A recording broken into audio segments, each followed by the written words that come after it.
Hello YouTube, it's Ian here with Hobbies and Man once again, and today we're going to be looking at another webtoon book comic. Today we're going to be looking at The Beginning After the End, Volume 1.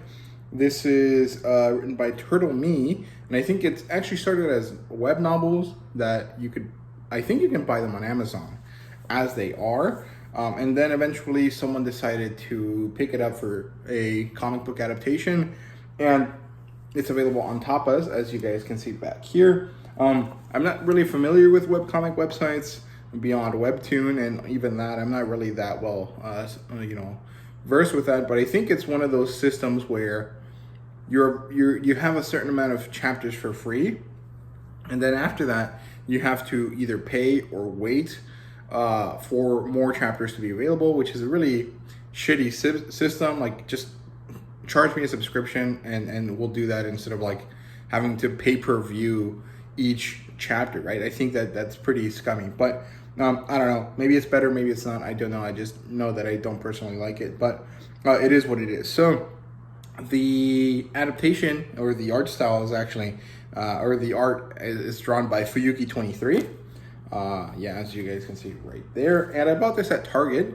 It was a bit cheaper than it would be otherwise, which is why I even bothered buying it, because this is $20 and it's only about 200 pages, 190 pages, which is a pretty small book. It's pretty average tankobon style size. Most of them are about 200 pages, but it's twice the price. Of course, it is in color, so some people could argue that that is justified. But I don't think so, especially when you compare it to other books in this style, which Issa Press and Yen Press, which are the same company, have quite a few of, right? So there's The World After the Fall, which is right there. That one's $20, and that one's almost 400 pages. The solo leveling books are also almost 400 pages, and they're $20. So you get twice as much out of those other two books than you do this one for the same price. I don't necessarily think it's a great price point, but I got it for like $14 on Target, so I think that that's a little bit more justifiable because that does fall into the normal upper end of a tankobon price, like some of the Yen Press titles or the Seven Seas titles, which I'm usually okay with. So it is what it is, whatever. This is published by Yen Press, if I didn't mention that before.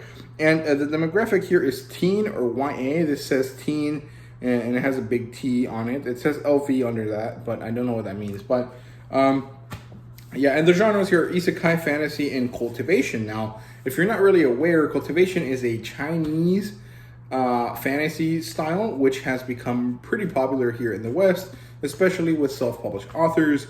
Usually it's one of these things where a character has innate spirit energy, like ki or kai or chakra or whatever you want to call it, and they have to meditate and do tasks in order to refine that energy, and then they are able to gain power that way, right? And there's this kind of spiritual component.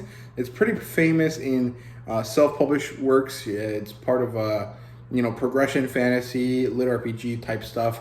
You're gonna see it come up a lot in things like that. And it is also pretty applicable, pretty easily combinable with the more Japanese JRPG style video game systems that are common in a lot of isekai fantasy manga. So this is more or less going to be pretty similar to everything with some slight tweaks to the power system, right? To the magic system. So yeah, it does not have an adaptation beyond this because it is a novel first, then it's the comic book. So this is an adaptation of the novel, but it doesn't have like an animation or anything like that, right? So yeah, and basically this follows this guy called King Rat, King Gray. Sorry, I don't know why I said rat. Whatever, but King Gray.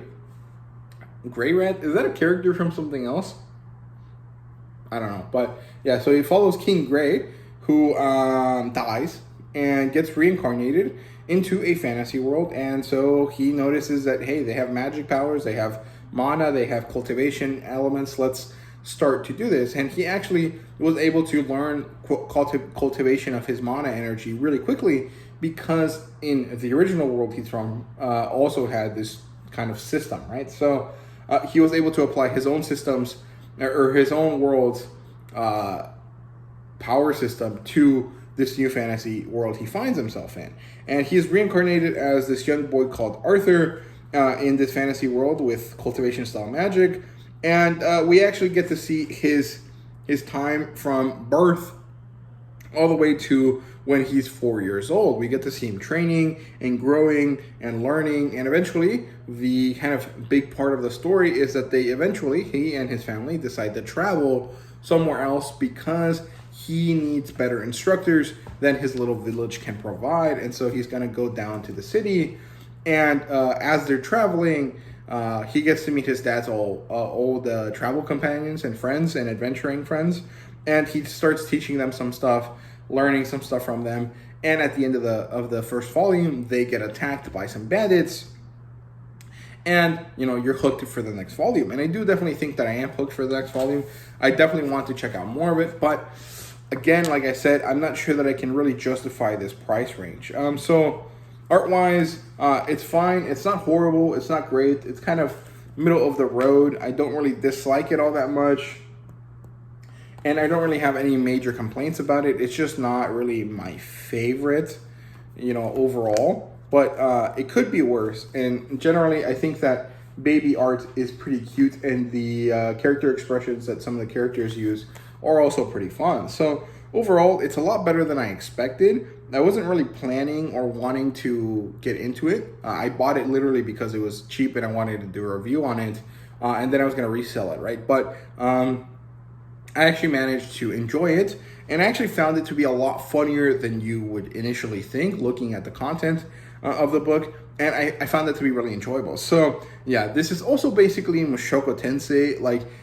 A lot of people do that type of phrasing and things, and I really dislike it when they do, but usually it's because it's not actually the case that, the thing that they're reviewing is similar to the thing that they mentioned. But in this case, I would say that it is more or less almost exactly the same as Mushoku Tensei. And I think that that's actually on purpose, I mean, not in the sense that he stole Mushoku Tensei's style or anything like that, but the creator wanted to make something like Mushoku Tensei, and so it looks and feels a lot like Mushoku Tensei with some differences here and there, right? Of course, but if you read the first light novel volume of Mushoku Tensei, you'll probably find it to be very similar, except for the fact that Mushoku Tensei starts off with the harem element really quickly. This doesn't really have any harem elements at all, or at least yet. So there are some differences, but the plot points and the plot story and the progression all feels pretty similar. So